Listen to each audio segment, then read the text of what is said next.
Olá, boa noite. Ontem eu não consegui fazer o vídeo porque Sossô dormiu muito tarde, Pedro dormiu muito tarde, então passei para hoje. Então, vamos iniciar a nossa leitura com a nossa prece. Vamos então fechando os nossos olhos, agradecendo a Deus, a Jesus, nosso Mestre, por mais uma oportunidade de estarmos aqui reunidos para uma leitura edificante, para tentarmos entender um pouco mais o mundo dos espíritos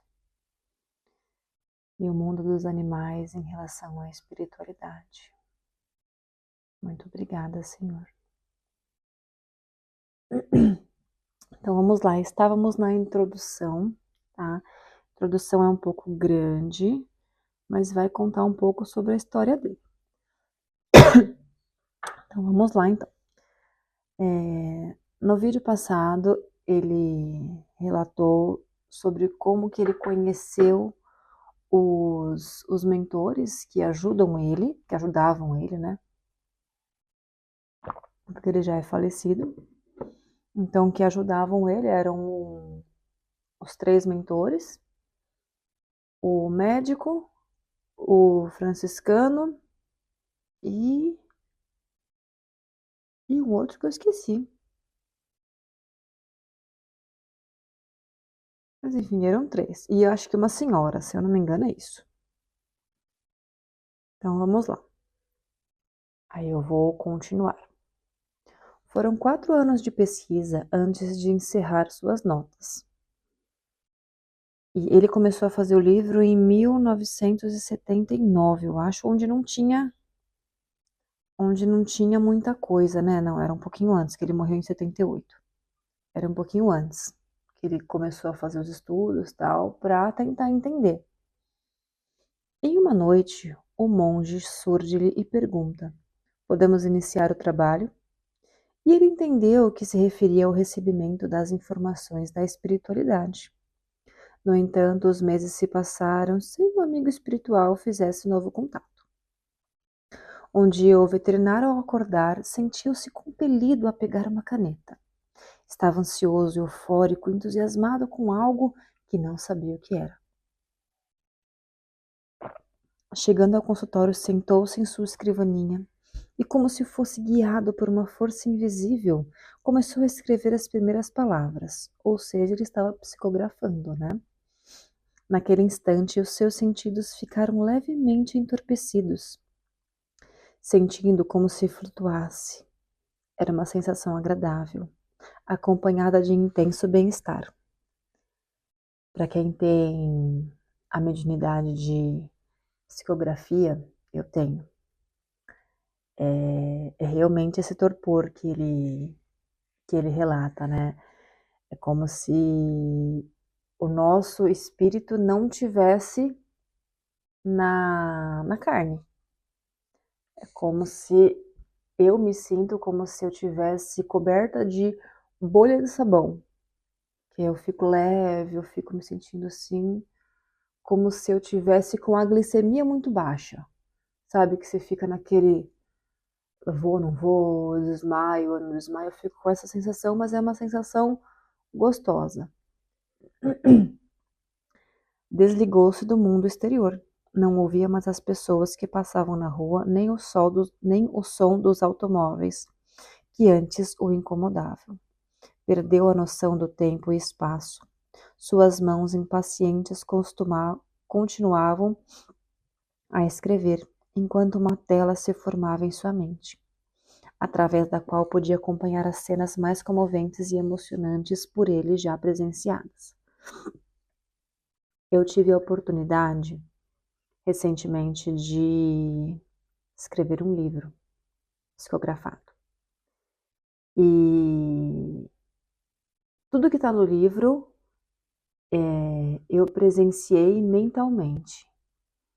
Então, para quem acompanha as leituras, consegue às vezes ter aquela ideia, né, de como é que era, como é que é o torpor, mas quem viveu ali, quem teve aquela vivência de visualizar mentalmente as cenas, é muito emocionante. É igual você ler um livro e ver um filme. Então é muito emocionante. As cenas se desenrolavam, mas ele era meramente um espectador. As telas eram vivas, como se ele pudesse tocar os personagens se o quisesse. Mas apenas as olhava, ouvia e sentia o que acontecia. Sua secretária o observava em sua escrita frenética sem interrompê-lo. Eventualmente era o telefone que tocava ou um cliente que entrava no seu escritório para pedir ajuda profissional. Contudo, nos intervalos de cada atendimento, reiniciava de onde tinha parado. Atencioso por conhecer o ansioso para conhecer o desfecho que nem ele mesmo sabia. Após escrever milhares de palavras repentinamente, voltou a si. Essa volta é bem repentina mesmo. Você volta, pelo menos eu volto como se eu não lembrasse de nada e eu volto muito cansada. Tudo ao seu redor parecia estar exageradamente colorido, brilhante e barulhento. Suas mãos não acompanhavam a sua vontade de terminar o que começara. O calor agradável que o acompanhou por muitos minutos de repente tornou-se como um gelo colocado sobre sua testa. As cenas desapareceram de sua mente. As palavras do narrador deixaram de ser ouvidas. Por mais que se esforçavam, as palavras não lhe ocorriam. Restava apenas parar e ver o que escrevera. É muito engraçado, porque quando eu comecei a escrever o livro, eu tentava, né, fora do dia que eu ia escrever, eu combinava tudo. Combinava com o mentor que vinha escrever os dias e os horários e o tempo. Então, eu tentava ali antes, né, 2 dias antes, eu tentava mentalizar para ver se eu conseguia ter algum spoiler do livro e tal. Nada, nada, nada, nada. E depois, quando passava aquele torpor, eu também tentava lembrar de alguma coisa. Nada, nada. Quando acabar um dos livros, acho que o Mensageiros vai acabar primeiro, o Adriano vai começar a leitura deste livro. Espero que vocês gostem. Era a história de Paloma, uma égua da raça manga larga que retornava ao mundo espiritual. Só então entendeu o que estava acontecendo. Eram as informações que desejava receber e lhe estavam chegando. No dia seguinte, novamente sentiu aquela compulsão de pegar uma caneta e escrever. Desligou-se de tudo em seu ambiente, de forma quase involuntária, retornando a ele somente quando o dever profissional o chamava de volta. Após cada atendimento, cada telefonema, retomava o seu trabalho de escrever o mundo espiritual dos animais. A cena que lhe aparecia na mente, como se estivesse mergulhado em um filme, surpreendia-se, pois não sabia por antecipação o que ocorreria a seguir. Eu, como uma pessoa ansiosa, queria ver logo o fim do livro. Então, para mim foi muito complicado ter que esperar e escrever o livro todo. Tá pegando aqui? Tá. Então, é muito complicado você ser médium de psicografia ansiosa. A curiosidade também o impulsionava a continuar com este trabalho que se tornou prazeroso para ele. Aos poucos envolveu-se com os personagens, emocionou-se com a passagem de Paloma, com a lealdade de Formosa, com o sofrimento de Bob, de Sofia e de outros. Alegrou-se com os momentos felizes e ria das situações engraçadas. Surpreendeu-se ao saber das existências de animais no umbral. Revoltou-se com aqueles que os maltratavam. Era surpreendido a cada cena e queria conhecer o desfecho daquela narrativa. Ao final do seu trabalho literário, descobriu que há muito a aprender e descobrir sobre o convívio com os animais, que nos passam lições de humildade, paciência e resignação. Eles são realmente nossos irmãos e não só estão desamparados não estão desamparados pela espiritualidade, como são bem assistidos.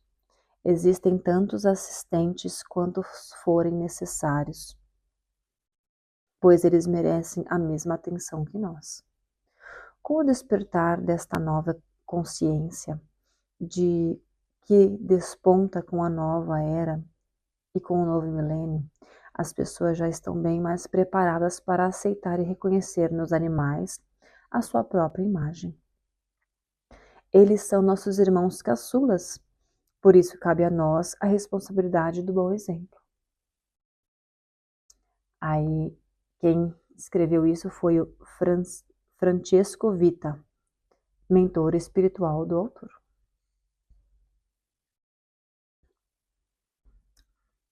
Então vamos um pouquinho aqui entrar no primeiro capítulo. É grande, então eu vou ter que fazer em várias partes. Animais. Eram 3 horas da manhã e uma brisa suave e refrescante soprava, fazendo sibilar as folhas pontiagudas dos pinheiros que rodeavam a fazenda, como se fossem milhares de flautas executando uma melodia monótona. A lua cheia deixava cair sua luz prata sobre a água do lago, criando um efeito que lembrava pinceladas de um quadro pintado em um fundo escuro. Próximo ao lago, semelhante a um grande espelho que refletia a bola branca e brilhante, alguns cavalos pastavam sobre a grama úmida pelo sereno.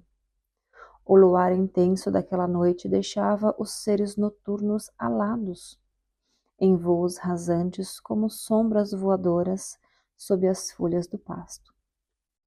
Eram morcegos frugívoros, ou seja, que comem frutinhas. Nem todo morcego toma sangue.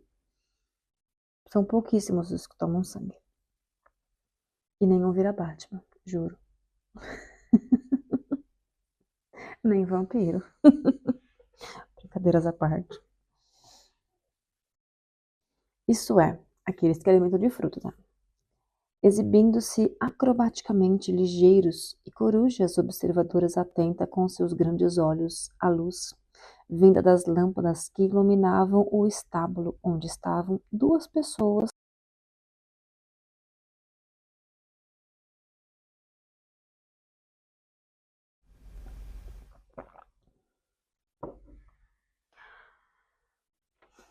O serviço exigia silêncio e concentração. Por isso sussurravam também para não assustar a velha Paloma, uma égua já aposentada dos afazeres na fazenda, desde que contraiu uma enfermidade no casco que impedia a trabalhar, chamada laminite. É uma doença que ocorre em cavalo, que ele tem o casco é uma unha e infiltra bactéria entre o casco, né? E a parte de dentro. É como se fosse a unha, dentro da unha dá uma infecção. Isso dói muito em cavalo e impede o cavalo de fazer qualquer coisa, de andar, de comer, é horrível. Apesar da idade relativamente avançada, Paloma mantinha uma aparência jovem, com seus pelos macios e brilhantes, tal como quando deu a sua primeira cria. Somente os pelos encanecidos, os pelos, né, branquinhos, né, denunciavam que não era mais jovem, que não era a mais jovem da época em que trabalhar era diversão. Paloma já tinha 34 anos de idade e sempre viveu na fazenda onde nasceu. Interessante, né? Saber que um cavalo vive tanto, né? A gente não tem essa ideia, né, de que cavalo vive tanto, né? Pois é. Gente, eu vou parar por aqui, acho que tá dando 15 minutos, tá? Senão o vídeo fica muito longo para postar. Então lembrem-se, compartilhem ao máximo para chegarmos a 100 seguidores, para que consigamos fazer as lives para ficar mais fácil a divulgação dos vídeos. Porque fazer o vídeo aqui eu só vou conseguir liberar daqui 1 hora, tá? E fazendo a live não, eu libero na hora, tá bom? Agora eu vou fazer as vibrações de encerramento. Obrigada, Senhor. Obrigada ao autor desse livro, Marcel Benedetti, e aos seus mentores, por essa dádiva que é este livro, e com poucos minutos já conseguimos perceber o quão não sabemos sobre o mundo espiritual e o mundo espiritual dos animais, o quão rico são as literaturas de hoje em dia. Só temos que agradecer, Senhor. Muito obrigada. Que todas as casas neste momento sejam iluminadas, abençoadas, que todos os problemas a serem enfrentados, que cada um consiga enfrentar com maior resignação possível. Que assim seja, graças a Deus. Obrigada. Gente, muito obrigada, um beijo, boa semana.